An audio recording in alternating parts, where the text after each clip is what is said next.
નમસ્તે મિત્રો, રાધે રાધે, જય શ્રી કૃષ્ણ મિત્રો. આજની વાર્તા સાંભળી તમારા દિલને સ્પર્શી જશે તો પ્લીઝ એકવાર છેલ્લે સુધી સાંભળવા નમ્ર વિનંતી છે. તો ચાલો સાંભળીએ.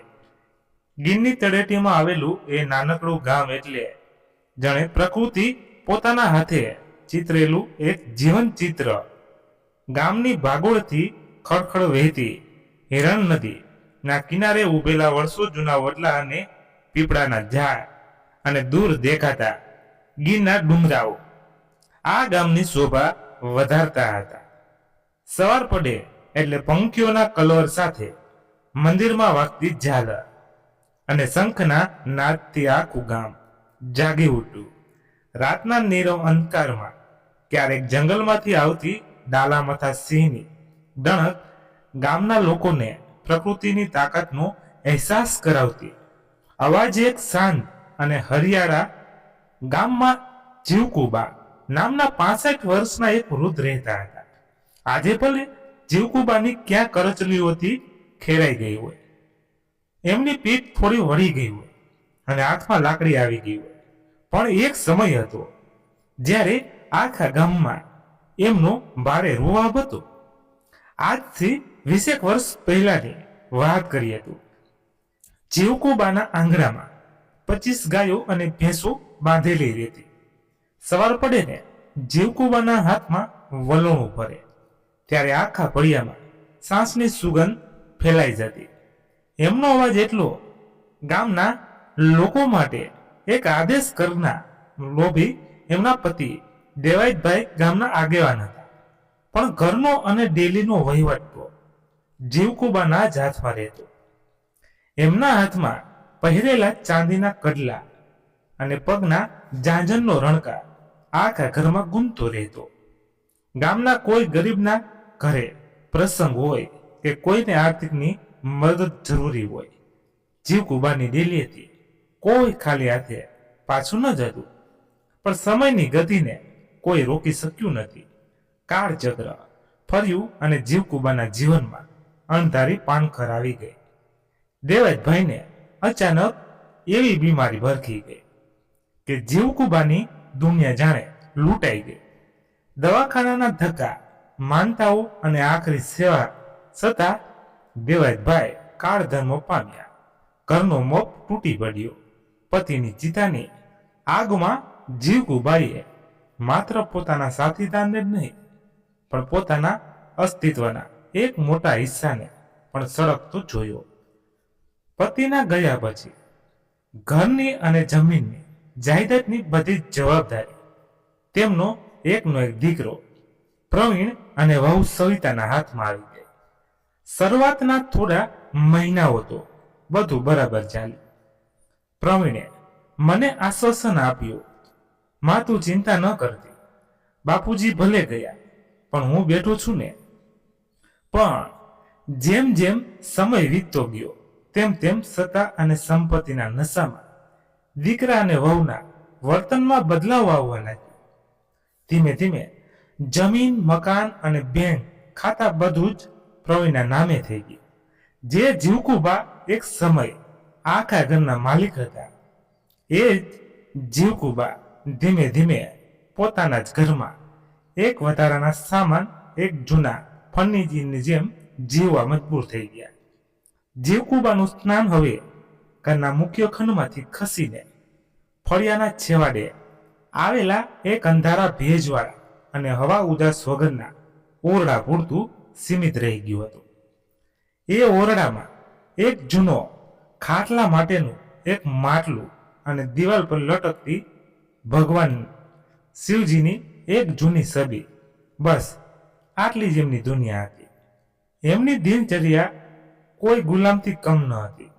સવારે 4 વાગ્યે જ્યારે આખું ઘર ઘસઘસાટ ઊંઘતું હોય ત્યારે જીવકુબા ઉઠી જતા.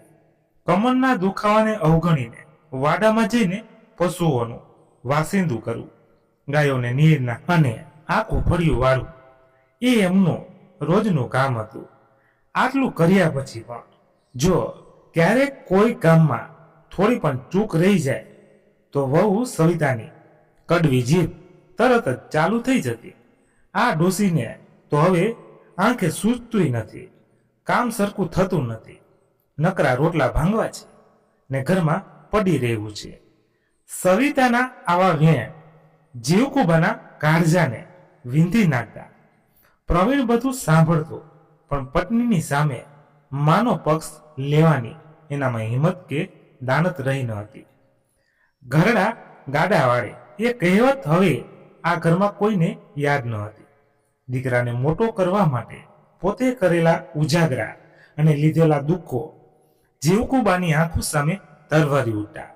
પણ હવે એ બોલીને શું ફાયદો? આ બધી પારિવારિક ઉપેક્ષા, આર્થિક લાચારી અને અપમાનના વચ્ચે પણ જીવકુબાના હૈયામાં એક શ્રદ્ધાનો અખૂટ દીવડો પ્રચલિત હતો. એમના જીવનનો એકમાત્ર સહારો એમની ભક્તિ હતી. દરરોજ રાત્રે જ્યારે આખું ઘર નિરાંતની ઊંઘમાં ગરકાવું હોય, ત્યારે જીવકુબા પોતાના ઓરડામાં ફાટેલી ગાદલીમાં બેઠા બેઠા દિવાલ પરની શિવાજીની છબી સામે જોતા. એ વખતે એમની આંખોમાંથી શ્રાવણ ભાદરવો વરસવા લાગતો. એમના મનમાં વર્ષોથી એ જ જાગતી ઈચ્છા હતી કે જીવનના અંતિમ શ્વાસ લેતા પહેલા એકવાર પ્રભાસ પાટણ જઈને દેવાધિદેવ દેવ સોમનાથ મહાદેવના ચરણે માથું ટેકાવવું, એ બંને હાથ જોડીને ગળગળા આવા શિવાજીને પ્રાર્થના કરતા. હે કૈલાસવાસી, હે ભોળાનાથ, હવે આ કાયા સાથ નથી આપતી, આ અપમાનો હવે સહન નથી થતા. ક્યારે મારો શ્વાસ ખૂટી જશે એની મને ખબર નથી. બસ એકવાર તારા દરબારમાં બોલાવી લે બાપ, તારા સુવર્ણ કળશના દર્શન કરવા દે, પછી ભલે મારો જીવ નીકળી જાય તોય મને કોઈ વસવસો નહીં રહે. તું તો જગતનો નાથ છે, મારી આટલી અંતિમ અરજ સાંભળી લે. દાદા, શ્રદ્ધાના આ આંસુ ક્યારેય જતા નથી. ભગવાન અને ભક્તો વચ્ચેનો આ મુખ સંવાદ એક દિવસ ભળવાનો જ હતો. એક દિવસ ભર બપોરે જ્યારે આકાશમાંથી સૂર્ય આગ ઓકી રહ્યો હતો, ત્યારે સવિતા અને પ્રવીણ વાડામાં ગયા હતા. ઘરમાં એકદમ શાંતિ હતી. જીવકુબા પોતાના ઓરડામાં બેઠા હતા. આજે સવારે સવિતાએ એમને ભોજન આપતી વખતે ભારે અપમાન કર્યું હતું. એ અપમાનનો ઘા હજુ લીલો હતો. અચાનક જીવકુબા ઊભા થયા. એમના કરચલીવાળા ચહેરા પર આજે એક અજબની દરડતા હતી. તેમણે ખાટલા નીચે રાખેલી પોતાની જૂની પતરાની પેટી ભારે જહેમતથી બહાર કાઢી. પેટી ખોલતા જ કપૂર અને જૂના કપડાની એક પરિચિત સુગંધ આવી. એ પેટીના તાળીએથી એમણે એક જૂનો ધૂળ ખાતો લાલ રંગનો કપડાનો કટકો બહાર કાઢ્યો. આ લાલ કપડામાં એમણે પોતાની દીકરીની જેમ વર્ષોથી સાચવેલી એક મૂલ્યવાન વસ્તુ હતી. એમણે ધ્રુજતા હાથે ગાંઠ છોડી અંદરથી એક જાડી ચાંદીના ભારેખમ કડલા નીકળ્યા. આ કડલા એમના પિતાએ એમને લગ્ન વખતે અત્યંત પ્રેમથી આપ્યા હતા. ભૂખમરો હોય કે બીમારી, જીવકુબાએ ક્યારેય આ કડલાને વેચવાનો વિચાર સુધોય નહોતો કર્યો. કડલાની સાથે અંદર થોડી છલણી નોટો અને સિક્કાઓ હતા. કુલ 1100 રૂપિયા. આ 1100 રૂપિયા કોઈ સામાન્ય રકમ ન હતી. આ પૈસા એમણે છેલ્લા 10 વર્ષમાં છાની માની મજૂરી કરીને, ક્યારેય પડોશીઓનું દળું દળીને, તો ક્યારેય ભાગમાં મળેલું થોડું દૂધ વેચીને, પોતાની અનેક ઈચ્છાઓને મારીને એક રૂપિયો ભેગો કરીને કર્યા હતા. આ એમની જાત્રાનું ભાડું હતું. જીવકુબાએ કડલા અને રૂપિયાને છાતીએ લગાવી લીધા. મા વિના સૂનો સંસાર એવું કહેનારા દીકરાને આજે પોતાની માની કોઈ કદર ન હતી. પણ હવે એમને કોઈની અપેક્ષા ન હતી. એમણે મક્કમ નિર્ધાર કરી લીધો કે હવે દીકરા કે વહુની મંજૂરીની કોઈ રાહ જોવી નથી. મન હોય તો માળવે જવાય. એ ન્યાય અમારે જાતે જ મારા શિવાજીને મળવા જવું છે. એ જ રાત્રે જ્યારે જીવકુબા ઊંઘવાનો પ્રયાસ કરી રહ્યા હતા, ત્યારે તેમને અર્ધજાગ્રત અવસ્થામાં એક દિવ્ય સપનું આવ્યું. એમણે સ્પષ્ટપણે કોઈના પગમાં વાંગતા ઘૂઘરા અને શિવજીના ડમરૂનો ધીમો પણ સ્પષ્ટ અવાજ સંભળાયો. ડમ ડમ ડમ. એમને એવું લાગ્યું જાણે સ્વયં સોમનાથ મહાદેવ એમને પોકારી રહ્યા છે. આવા જીવકુબા આવે, તારી યાત્રાનો સમય આવી ગયો છે. આ અવાજ સાંભળતા એમની આંખ ખુલી ગઈ. રાતના 3 વાગ્યા હતા. બ્રહ્મ મુહૂર્તનો સમય શરૂ થઈ રહ્યો હતો. જીવકુબાના રોમ રોમમાં એક અનેરી શક્તિનો સંચાર થઈ ગયો. એમણે હવે એક પળનો પણ વિલંબ કર્યા વગર પોતાનો સામાન બાંધવાનું શરૂ કર્યું. એક નાનકડા જૂના થેલામાં એમણે એક જોડી સાફ કપડાં મૂક્યા. પીવા માટે પોતાની પિત્તળની જૂની લોટી ભરી લીધી. રસ્તામાં કોઈની સામે હાથ લંબાવવો ન પડે એટલે રાત્રે વધેલું બાજરાનું એક રોટલું અને થોડી લસણની ચટણી એક કપડામાં બાંધીને થેલામાં મૂકી દીધા. પેલો લાલ કટવો જેમાં કડલા અને 1100 રૂપિયા હતા એને થેલામાં તાળીને ખૂબ જ સુરક્ષિત રીતે મૂકી, કારણ કે આ જેમની યાત્રાની પૂંજી હતી. તૈયાર થઈને જીવકુબા ઓરડાની બહાર આવ્યા. આખું ઘર હજુ શાંત હતું.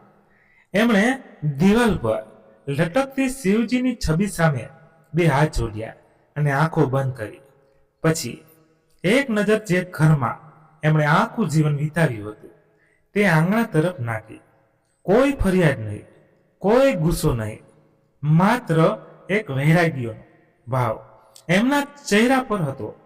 હાથમાં લાકડીના ટેકે ધીમા પણ મક્કમ પગલે જીવકુબાએ પોતાના દીકરાના ઘરનો ઉમરો કાયમ માટે નહીં પણ એક નવી અને અંતમ આધ્યાત્મિક સફર માટે ઓળંગ્યો. પરોઢનું આછું અંજવાળું પથરાઈ રહ્યું અને ગીરના ડુંગરાઓ પાછળથી સૂર્યનારાયણ પોતાના સોનેરી કિરણો પાથરવાની તૈયારી કરી રહ્યા હતા. જીવકુબા ગામને પાદરેથી તાલુકાના બસ સ્ટેશન તરફ ધીમે ધીમે આગળ વધવા લાગ્યા. એમને મંજિલ એક જ હતી. સોમનાથ ગામના પાદરેથી તાલુકાના બસ સ્ટેશન સુધીનો રસ્તો કાચો અને ખાડા ખબડીવાળો હતો. 65 વર્ષની ઉંમર અને શરીરની નબળાઈને કારણે જીવકુબાના પગ થોડા ડગમગતા હતા, પણ એમના હૃદયમાં સોમનાથ મહાદેવના દર્શનની તાલાવેલી હતી. તે તેમને આગળ ધપાવી રહી હતી. ગીરના જંગલોની વહેલી સવારની ઠંડી હવાની લહેરો એમના કરચલીવાળા ચહેરાને સ્પર્શી રહી હતી. રસ્તામાં કોઈ ખેડૂત પોતાના બળદગાડા સાથે વાડીએ જતો દેખાયો તો કોઈ ગોવાળ પોતાની ગાયોને ધાણ લઈને નીકળ્યો હતો. જીવકુબા એક જ લાઈનમાં હાથમાં લાકડીના ટેકે અને હોઠો પર ઓમ નમઃ શિવાયના સતત જાપ સાથે ચાલતા રહ્યા. લગભગ 2 કલાકની આખરી મહેનત પછી સવારના 9 વાગ્યાની આસપાસ જીવકુબા તાલુકાના બસ સ્ટેશન પર પહોંચ્યા. ગામડાની શાંતિમાંથી અચાનક શહેરના કોલાહલમાં આવી જતા જીવકુબા પડવાર માટે ડગાઈ ગયા. બસ સ્ટેશન પર જાત જાતના મુસાફરોની ભારે ભીડ જામી હતી. કોઈ ચાની લારીએ ઊભા રહીને ચાની ચુસ્કી લેતા લેતા બીડી ફૂંકી રહ્યું હતું, તો કોઈ બાંકડા પર બેસીને છાપું વાંચવામાં મશગુલ હતું. ક્યાંક ફેરિયાઓ મોટા અવાજે સિંગ ચણા અને ચીકી વેચી રહ્યા હતા, તો ક્યાંક કંડક્ટરો પોતાના રૂટના નામની બૂમો પાડી રહ્યા હતા. હાલો જૂનાગઢ, વેરાવળ. આ અજાણ્યા માહોલમાં જીવકુબા એકદમ અટવાઈ ગયા. એમને ક્યાં જવું અને કોને પૂછવું એની કોઈ સમજ પડતી ન હતી, પણ મનોમન ભોળાનાથનું સ્મરણ કરીને એમણે હિંમત ભેગી કરી. પૂછપરછની બારી પાસે જઈને પોતાના કંપતા પણ મીઠા અવાજે એમણે બારીની અંદર બેઠેલા કલાકારને પૂછ્યું, ભાઈ, મારા દાદા સોમનાથ દાદાના દર્શન જનારી બસ ક્યારે આવશે? કલાકારે પોતાના કામમાં વ્યસ્ત હોવા છતાં માજીનો અવાજ સાંભળીને ઉપર જોયું અને ટૂંકો પણ સ્પષ્ટ જવાબ આપ્યો. 10 વાગ્યા એક્સપ્રેસ આવશે. માડી, તમે પ્લેટફોર્મ નંબર 3 પર જઈને ઊભા રહો. જીવકુબાના ચહેરા પર એક દિવ્ય આનંદ અને હાશકારો છવાઈ ગયો. મંજિલનો રસ્તો હવે સ્પષ્ટ હતો. તેઓ ધીમે ધીમે પ્લેટફોર્મ નંબર 3 પર ગયા અને ત્યાં એક તૂટેલા બાંકડા પર પોતાનો નાનકડો થેલો ખોળામાં રાખીને બેસી ગયા. એમની નજર સતત બસ સ્ટેશનના ગેટ તરફ મંડરાયેલી હતી. થોડી જ વારમાં ધૂળના ગોટે ગોટા ઉડાડતી લાલ રંગની એસટી બસ, જેને ગામડાના લોકો પ્રેમથી લાલપરી કહે છે, હોર્ન મારતી પ્લેટફોર્મ નંબર 3 પર આવીને ઊભી રહી. બસના પાટીએ રાજકોટ સોમનાથ લખેલું હતું.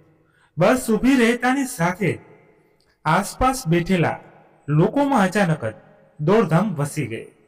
લોકો બસમાં ચડવા અને સારી સીટ પકડવા માટે માતેલા સાંજની જેમ ધક્કામુક્કી કરવા લાગ્યા. કોઈ બારીમાંથી રૂમાલ નાખીને સીટ રોકવાનો પ્રયાસ કરી રહ્યું હતું, તો કોઈ દરવાજે લટકીને અંદર ઘૂસવાની મથામણ કરી રહ્યું હતું.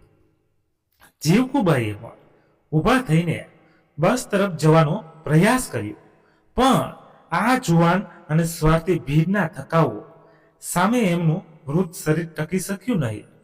એક મોટા ધક્કા સાથે જીવકુબા સહેજ અને જમીન પર પડતા બચી ગયા. એમણે લાકડીના ટેકે માંડ માંડ પોતાનું સંતુલન જાળવ્યું, પણ બસમાં ચડવાની હિંમત તૂટી ગઈ. તેઓ નિરાશ થઈને એક તરફ ઊભા રહી ગયા. જીવકુબા લાચારીથી બસ તરફ જોઈ રહ્યા હતા. ત્યાં જ બસના આગળના દરવાજેથી ખાખી યુનિફોર્મ પહેરેલો એક કડક અને રોહબદાર કંડક્ટર નીચે ઉતર્યો. એનું નામ હતું વિક્રમસિંહ. આ 45 વર્ષનો યુવાન કોઈ સામાન્ય માણસ ન હતો.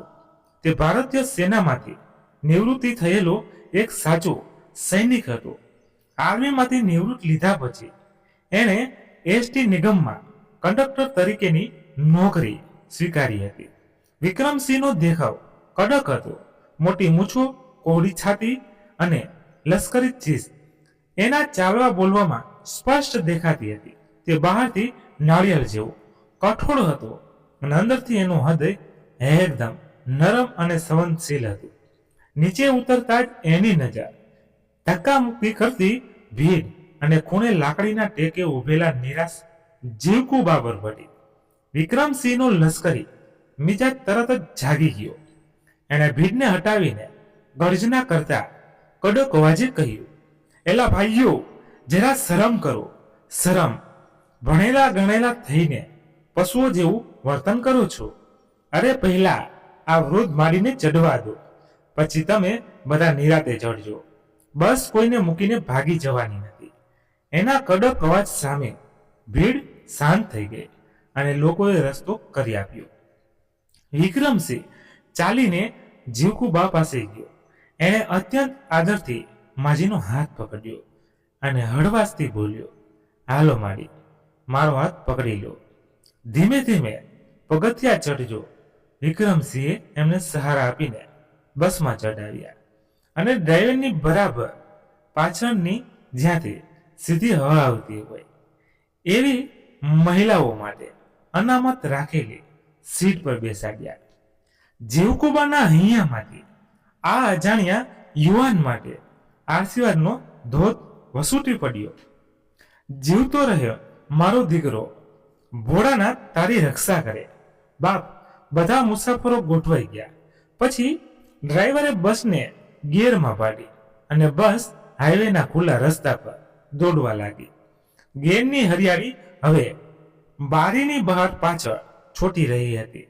વિક્રમસિંહે પોતાનું ટિકિટ મશીન ગળામાં ભરાવ્યું અને ટિકિટ કાપવાની શરૂઆત કરી. ધીમે ધીમે આગળ વધતો તે જીવકુબાની સીટ પાસે આવ્યો. હસતા ચહેરે તેણે પૂછ્યું, બોલો માડી, ક્યાં જવું છે તમારે? જીવકુબાએ પોતાના ખોળામાં રાખેલો પહેલો નાનકડો થેલો ખોલ્યો. એમના હાથ ધ્રુજતા હતા. એમણે ખૂબ સાવચેતીથી થેલીના તળિયે સંતાડેલો પેલો લાલ રંગનો કપડાનો કટકો બહાર કાઢ્યો. એ કટકાની ગાંઠ ખોલીને અંદર રાખેલા બચતના પહેલા 1100 રૂપિયામાંથી ભાડાના થોડા રૂપિયા કાઢતા ધીમા અવાજે કહી, દીકરા, મને ભોળાનાથના શરણે સોમનાથ જવું છે. વિક્રમસિંહ માજીના હાથમાં રહેલો લાલ કટકો, એમાં દેખાતા ચાંદીના કડલા અને માજીનો શ્રદ્ધાથી સલોછલ ચહેરો જોયો. એક વૃદ્ધમાં જ્યારે એકલી યાત્રાએ નીકળી ત્યારે એની પાછળ કોઈ પારિવારિક વેદના ચોક્કસ છુપાયેલી હોય છે. એ સમજતા આ નિવૃત્ત સૈનિકને વાર ન લાગી. એની આંખોમાં આદર અને કરુણા છલકાઈ આવ્યા. ટિકિટ કાપીને જીવકુબાના હાથમાં આપતા વિક્રમસિંહે અત્યંત આત્મીયતાથી કહ્યું, વાહ માડી, તમારા તો મોટા ભાગ્ય કે આ ઉંમરે તમને તીર્થ જવાનો જોગ બન્યો છે. સાચું કહું માડી, મારી માં પણ જો આજે જીવતી હોત ને તો હું એને આ જ રીતે જાત્રાએ લઈ જા. તમે નિરાતે બેસજો. સોમનાથ આવશે એટલે હું જાતે તમને ઉતારીશ. આટલું સાંભળતા જ જીવકુબાની આંખો ભરાઈ આવી. પોતાના સગા દીકરાને જે પ્રેમ નહોતો આપ્યો એ આ અજાણ્યા કંડક્ટરના શબ્દોમાં એમને મળી રહ્યો હતો. એમણે મોઢે આંસુ લૂછીને બારી બહાર નજર કરી. બસ હવે ગીરના ગાઢ અને હરિયાળા જંગલો, વાંકા ચૂકા રસ્તાઓ અને ખડખડ વહેતા ઝરણાઓ પરથી પસાર થઈ રહી હતી. આસો પાલવ અને સાગના વૃક્ષો જાણે પવનમાં ઝોલીને માજીનું સ્વાગત કરી રહ્યા હતા. પ્રકૃતિનું આ અદ્ભુત સૌંદર્ય જોઈને જીવકુબા મનોમન ઈશ્વરનો આભાર માની રહ્યા હતા.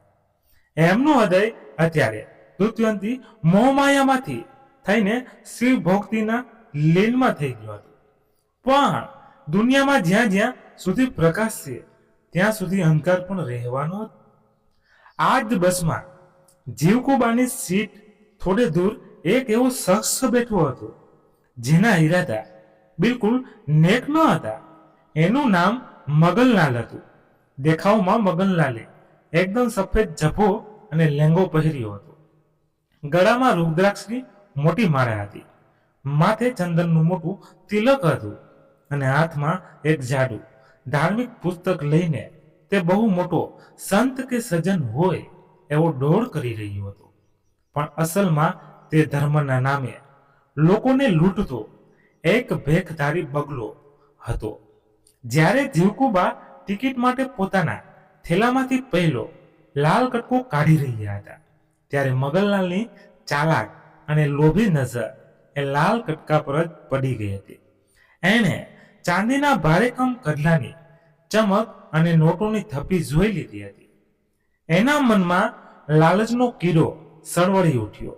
એણે તરત જ ખ્યાલ આવ્યો, આ ગામડિયા અને અભણ લાગતી ડોસીના થેલામાં ચોક્કસ કોઈ કિંમતી માલ છે અને આ ડોસી સાવ એકલી છે. મગનલાલે પોતાના હાથમાં રહેલું ધાર્મિક પુસ્તક બંધ કર્યું અને પોતાની આંખો અડધી બંધ કરીને માળા ફેરવાનું જ નાટક શરૂ કર્યું. પણ એનું પૂરું ધ્યાન હવે જીવકુબા અને એમના થેલા પર જ કેન્દ્રિત હતું.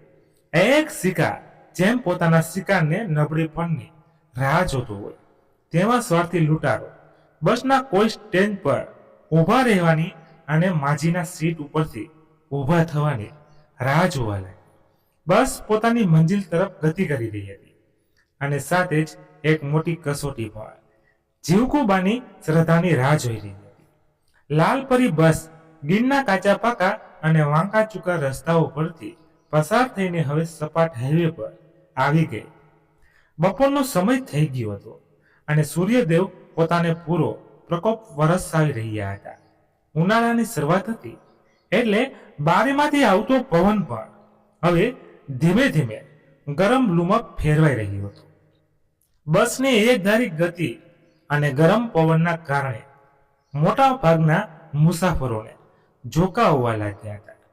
કોઈ બારીના સળિયા પર માથું ટેકાવીને ઊંઘી ગયું હતું તો કોઈ પોતાની બેગને ઓસીગું બનાવીને નિરાતે સૂતું હતું.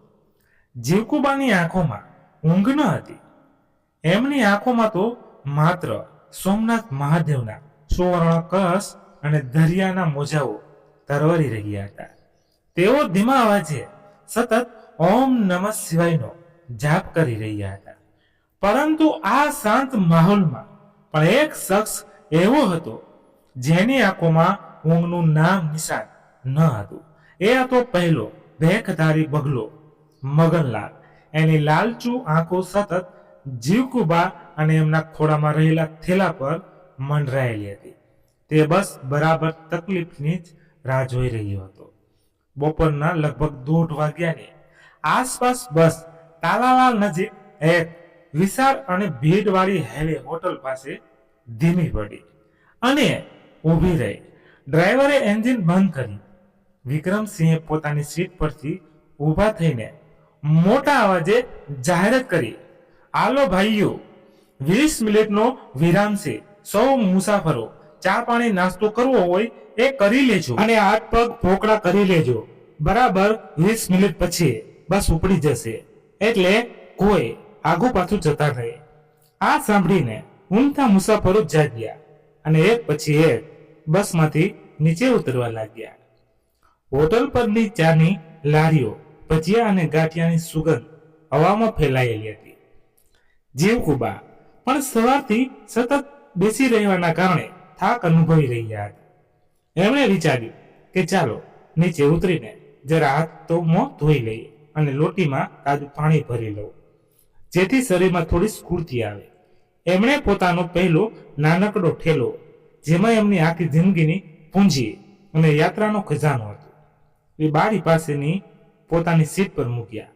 ગામડાના ભોરા અને નિખાલસ જીવકુબાને એમ હતું કે આ તો બસ છે, આમાં બધા યાત્રાળાઓ અને ભલા માણસો જ બેઠા હોય છે. વળી આટલી મોટી ભીડમાં એક ગરીબ ડોશીનો જૂનો ઠેલો કોણ અડવાનું છે? આટલો નિર્દોષ વિચાર કરીને જીવકુબા ધીમેથી બસમાં નીચે ઉતર્યા અને હોટલના નળ તરફ ચાલવા લાગ્યા. જેવી જીવકુબાએ બસમાંથી પીઠ ફેરી કે તરત જ મગનલાલની આંખોમાં એક શેતાની ચમક આવી ગઈ. એને આજુબાજુ નજર દોડાવી. મોટા ભાગના મુસાફરો નીચે ઉતરી ગયા હતા. ડ્રાઈવર અને કંડક્ટર વિક્રમસિંહ પણ હોટલમાં એક ટેબલ પર બેસીને જમવાની તૈયારી કરી રહ્યા હતા. બસમાં ગણ્યા ગઠિયા લોકો જ હતા અને એ પણ પોતાના સામાનમાં વ્યસ્ત હતા. મગનલાલ માટે આનાથી ઉત્તમ તક કોઈ ન હતી. એણે ધીમેથી પોતાની સીટ પરથી ઊભા થઈને એક નજર બહાર નાખી. જીવકુબા નળ પાસે મોં ધોઈ રહ્યા હતા. મગનલાલે અત્યંત ચાલાકીથી અને કોઈને ખબર ન પડે તેવી રીતે જીવકુબાની સીટ પાસે જઈને પહેલો ઠેલો ઉઠાવી લીધો. પોતાના મોટા પતરાના ડબ્બાનું ઢાંકણું સહેજ ખોલીને એણે એનો થેલો અંદર સરકાવી દીધો અને ઉપર પોતાના 2-3 કપડાં મૂકી દીધા. આખું ષડયંત્ર એટલી ચતુરાઈ અને ઝડપથી પાર પાડ્યું કે બાજુમાં બેઠેલા મુસાફરને પણ ગંધ ન આવી. પછી જાણે કઈ બન્યું જ ન હોય, કોઈ પોતે કોઈ મોટો સંત હોય એવો ડમ ચાલુ રાખીને મગનલાલ ધીમા પગલે બસમાંથી નીચે ઉતર્યા અને હોટલના કાઉન્ટર પાસે જઈને ચાનો ઓર્ડર આપી નિરાતે ચા પીવા લાગ્યો. 20 મિનિટનો વિરામ પૂરો થયો. વિક્રમસિંહે ફરીથી સીટી વગાડી એટલે બધા મુસાફરો પાછા બસમાં ગોઠવવા લાગ્યા.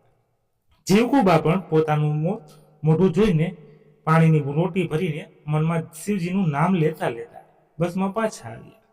એણે પોતાની સીટ પાસે પહોંચ્યા. સીટ પર બેસવા જતા એમની નજર સીટ પર પડી.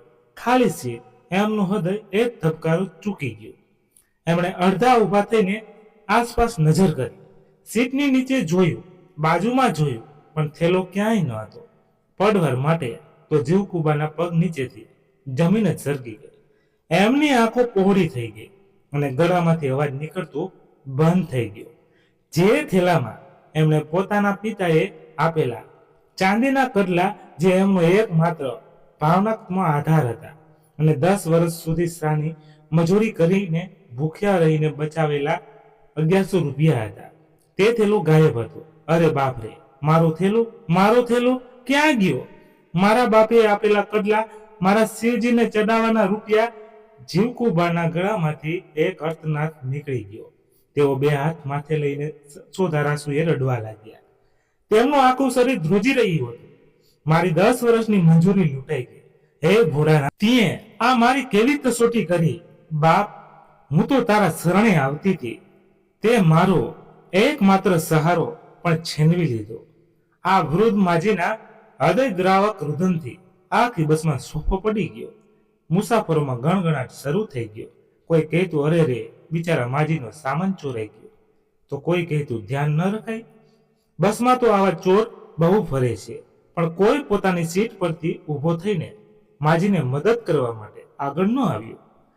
જીવકુબાનો રડવાનો અવાજ બસની બહાર ઉભેલા કંડક્ટર વિક્રમસિંહના કાને પડ્યો.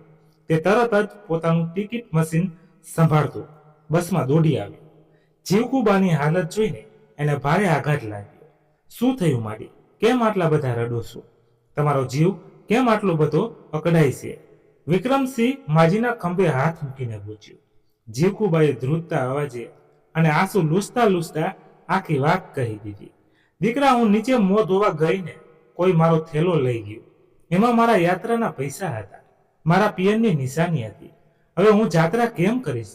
દીકરા, આ સાંભળતા જ વિક્રમસિંહનો લશ્કરી મિજાજ જાગી ગયો. એની આંખોમાં લોહી ઉતરી આવ્યું. એક ગરીબ અને લાચાર વૃદ્ધાની બસત લૂંટવા જેટલો નીચ માણસ એની બસમાં બેઠો છે. એ વાતથી એનો પારો 7મા આસમાને પહોંચી ગયો. એને તરત જ બસના બંને દરવાજા જોરથી બંધ કરી દીધા. પછી બસની વચ્ચે ઊભા રહીને એને એવી ગર્જના કરી કે આખી બસ કંપી ઉઠી. એલા, સાંભળી લેજો બધા કાન ખોલીને. જે કોઈ નામર્દે આ ગરીબ માડીનો થેલો લીધો હોય એ ભલે સમયના હમણાં જ પાછો આપી દેજો, નહીતર યાદ રાખજો, હું ફોજી છું. એક એકને નીચે ઉતારીને એવો ધોઈશ કે જિંદગીમાં બસમાં બેસવાનું ભૂલી જશો. મારી બસમાં, અને એ પણ એક માં સમાન બાઈની ચોરી. બસમાં સ્મશાન જેવી શાંતિ છવાઈ ગઈ. કોઈ કઈ બોલ્યું નહીં. ચોર એટલો આસાનીથી થોડો માને. મગનલાલ તો પોતાની સીટ પર આંખો બંધ કરીને જોર જોરથી માળા ફેરવવાનો ઢોંગ કરવા લાગ્યો. જાણે એને આ દુનિયાની બાબતોથી કોઈ લેવા દેવા જ ન હોય. વિક્રમસિંહને સમજતા વાર ન લાગે કે આ બસમાં બેઠેલો ચોર સીધી આંગળીએ ઘી ન નીકાળી દે એવો નથી. દરેકનો સામાન ચેક કરવામાં ઘણો સમય બગડે એમ હતો, અને ચોરે સામાન સંતાડી પણ દીધો હોય. હવે અહીં તાકાત નહીં પણ બુદ્ધિની જરૂર હતી. આર્મીમાં શીખેલી મનોવૈજ્ઞાનિક તરકીબો એને કામ આવી. વિક્રમસિંહે પોતાનો અવાજ થોડો નીચે કર્યો, પણ એવો ગંભીર બનાવ્યો કે દરેક મુસાફરને સ્પષ્ટ સંભળાવી. અને ડ્રાઈવર પાસે જઈને મોટેથી ગયો, ઉત્સાહ, હવે બસ ક્યાંય ઊભી રાખવાની નથી. સીધી પોલીસ સ્ટેશન ચેકપોસ્ટ પર લઈ લો. મેં હમણાં જ ડીએસપી સાહેબને મારો ફોન કરી દીધો છે. સાહેબે સામેથી પોલીસની આખી ફોજ અને પહેલા નવા આવેલા સ્કેનર મશીન મોકલી દીધા છે. બસ ત્યાં પહોંચશે એટલે બધા મુસાફરો એમના સામાનનું એ મશીનથી એવું ચેકિંગ થશે કે સોય પર સંતાડી હશે તો પકડાઈ જશે. વિક્રમસિંહે થોડો પોચ લીધો અને ચોરના મનમાં ભય બેસાડવા વધુ એક બોમ્બ ફોડ્યો. અને આ ઉત્સાહ! સાહેબ એમ પણ કહેતા હતા કે અત્યારે ચોરણીનો સમય છે, એટલે છરીમાં જે કોઈ પકડાશે એની પર એવી કડક કલમ લાગશે ને કે 6 મહિના સુધી જામીન પર નહીં મળે. સીધી જેલની અવાજ ખાવાની છે, અને એ પણ માર ખાતા ખાતા. આ શબ્દો જાણે તીરની જેમ સીધા મગનલાલના મગજમાં ઘૂસી ગયા. વિક્રમસિંહનો આ ધાવ માસ્ટર સ્ટ્રોક હતો. વિક્રમસિંહના મોઢેથી police checkpost, scanner machine, DSP સાહેબ અને 6 મહિના સુધી જામીન નહીં મળે એવા ભારેખમ શબ્દો સાંભળતા મગનલાલના ચહેરાનો રંગ ઉડી ગયો. જે ચહેરા પર થોડી વાર પહેલા સંત હોવાનો એક બનાવટી અને શાંત ભાવ હતો, ત્યાં હવે ભય અને ગભરામણના સ્પષ્ટ ચિહ્નો દેખાવા લાગ્યા. એના કપાળે પરસેવાના બિંદુઓ બાજી ગયા. ગળામાં પહેરેલી રુદ્રાક્ષની માળા પર ફરતી એની આંગળીઓ અચાનક થંભી ગઈ.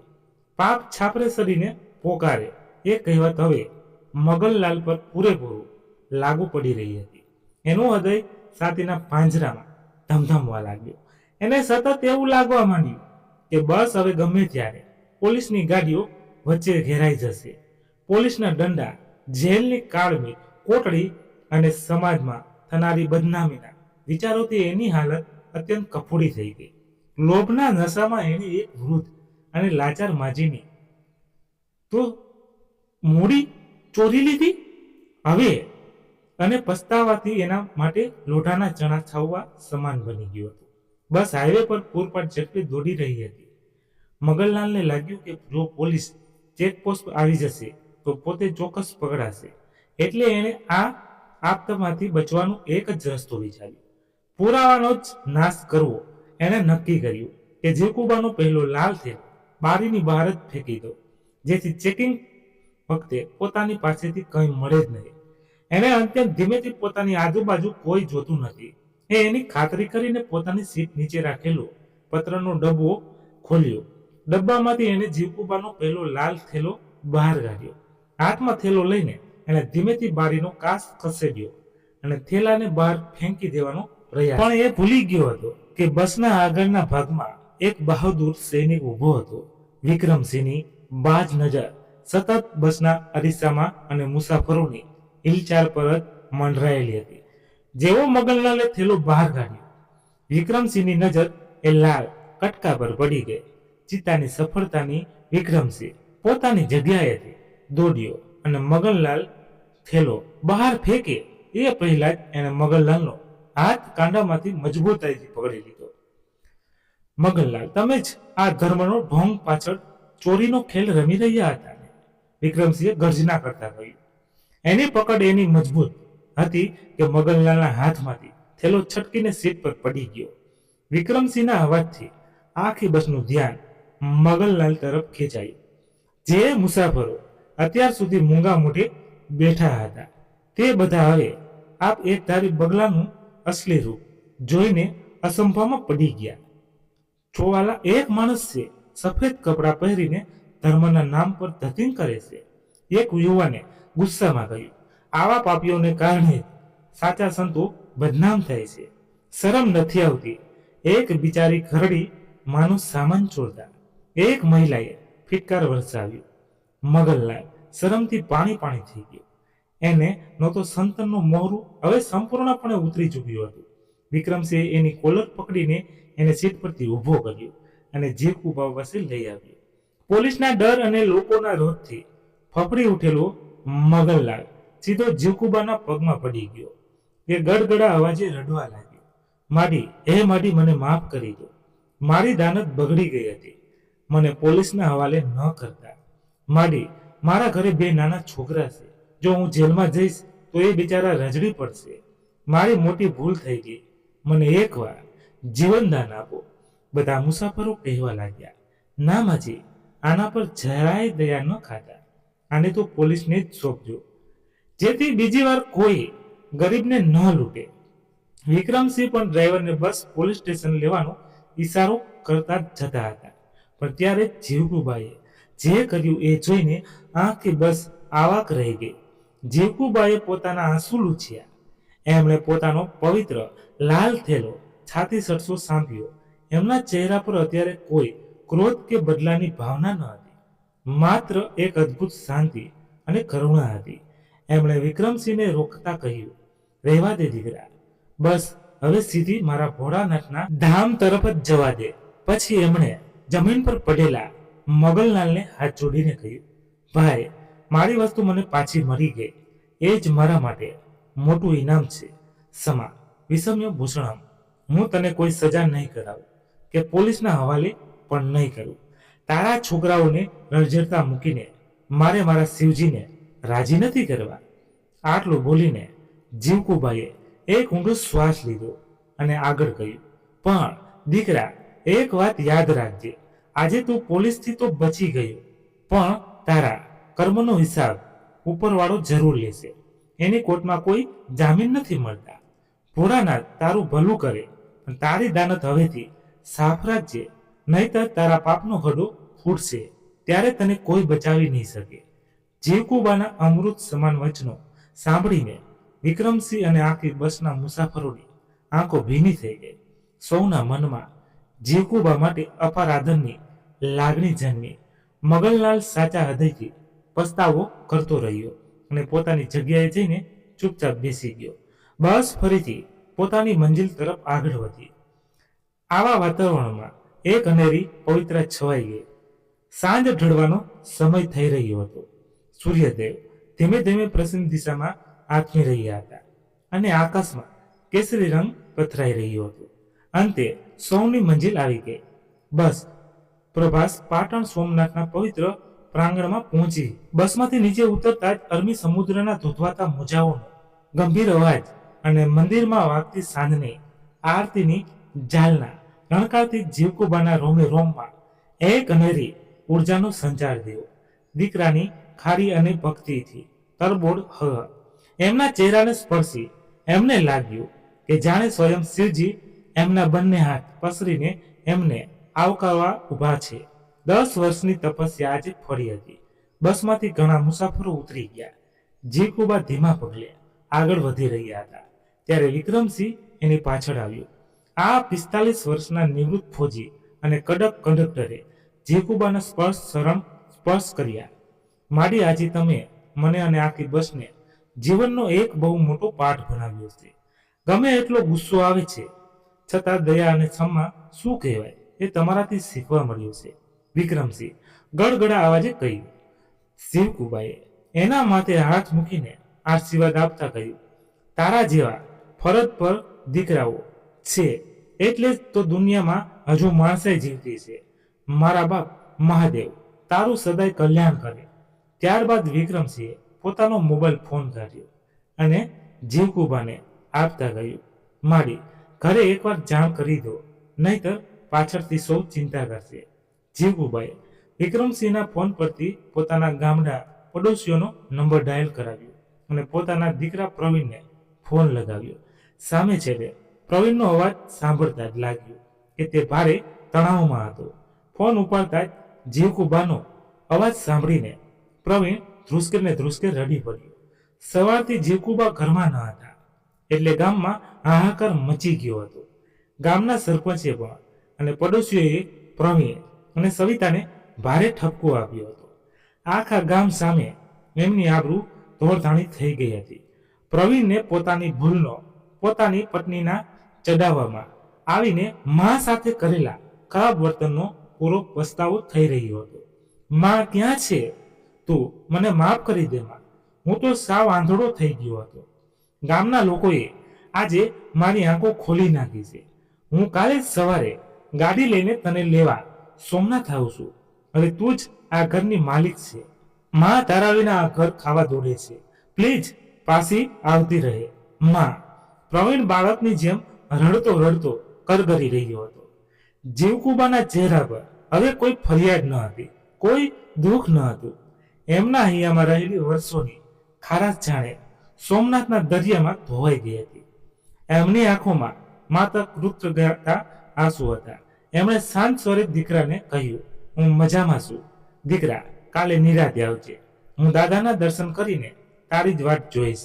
વિક્રમસિંહને ફોન પાછો આપીને જીવકુબાએ એની વિદાય આ લીધી. બસ ધીમે ધીમે બસ સ્ટેન્ડ તરફ આગળ વધી રહી હતી. જીવકુબા હવે સોમનાથ મહાદેવના વિશાળ અને ભવ્ય મંદિર તરફ આગળ વધ્યા. મંદિરના ગુંજમ પર લહેરાતી ધજા અને સુવર્ણ કળશ તરફ હાથ જોડીને તેઓ ઊભા રહ્યા. જીવનની આ એક દિવસની યાત્રામાં માત્ર એમનો સામાન જ ન હતો ખોવાઈને પાછો મળ્યો, પરંતુ એમનો ભટકી ગયેલો દીકરો અને સમાજની માણસાઈ પર એમને પાછી મળી ગઈ હતી. આ અસ્મરણીય સફરે સાબિત કરી દીધું કે જ્યારે એક ભક્તની સાચી શ્રદ્ધા, હૃદયને નિસ્વાર્થ ક્ષમા અને એક નાનકડા માણસની ઈમાનદારી ભેગા મળે છે ત્યારે ઈશ્વરને પણ ધરતી પર ઉતરી આવવું પડે છે. જીવકુબાના હોઠો પર એક જ નાદ ગુંજી રહ્યો હતો, હર હર મહાદેવ, હર હર મહાદેવ. મિત્રો, તમને આ વાર્તા કેવી? તમારી સાથે પણ ક્યારેય આવો ચમત્કાર થયો છે? તો મિત્રો, તમારો અભિપ્રાય કોમેન્ટ બોક્સમાં જરૂર લખજો. અને આ વાર્તા પસંદ આવી હોય અને તમારા દિલને સ્પર્શી ગયું હોય તો વિડીયોને લાઈક કરી તમારા મિત્રો અને સગા સ્નેહો સાથે શેર જરૂરથી કરી દેજો. મિત્રો, હજુ પણ અમારી આ ચેનલને સબસ્ક્રાઇબ ન કરી હોય તો મિત્રો સૌથી પહેલા અમારી ચેનલને સબસ્ક્રાઇબ કરી બાજુમાં આપેલા બેલ આઇકોનને ઓલ પર સેટ કરી દેજો, જેથી અમારી દરેક નવી વાર્તાની માહિતી આપને સમયસર મળતી રહે. ફરી મળીશું નવી એક હૃદયને સ્પર્શી અને જીવનના સત્યને ઉજાગર કરતી વાર્તા સાથે. ત્યાં સુધી તમારા પરિવાર સાથે મસ્ત રહો, તંદુરસ્ત રહો.